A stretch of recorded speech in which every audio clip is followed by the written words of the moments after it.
इंसान की जब डेथ हो जाती है, वफात हो जाती है, तो दुनिया से उसका ताल्लुक मुनक़ति हो जाता है। अब मैयत अपने साथ क्या लेकर जाती है? सही बुखारी और सही मुस्लिम की हदीस है। अनस बिन मालिक रज़ी अल्लाह तआला अन्हु रवायत करते हैं, रसूलुल्लाह सल्लल्लाहु अलैहि वसल्लम ने फरमाया, यतबअुल मय्यत सलासा फयरजिअ इस्नान व यबक़ा मअहु वाहिद।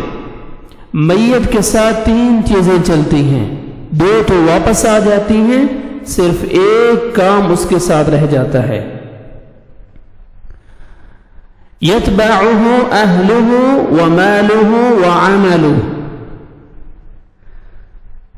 उसके साथ उसके घर वाले, उसका माल और उसका अमल चलता है। फयरजिअ अहलुहु व मालुहु, उसके घर वाले और माल तो वापस आ जाता है। वयबक़ा अमलुहु, और उसका अमल उसके साथ बाकी रह जाता है।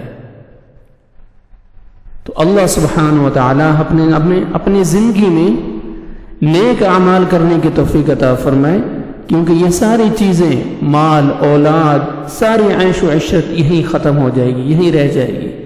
सांस जाएगा भी हमारे तो नेक अमाल होंगे, वही हमारी निजात का जरिया है। अल्लाह सुब्हानहु व तआला हमें खालिस नेक अमाल करने की तौफीक अता फरमाए।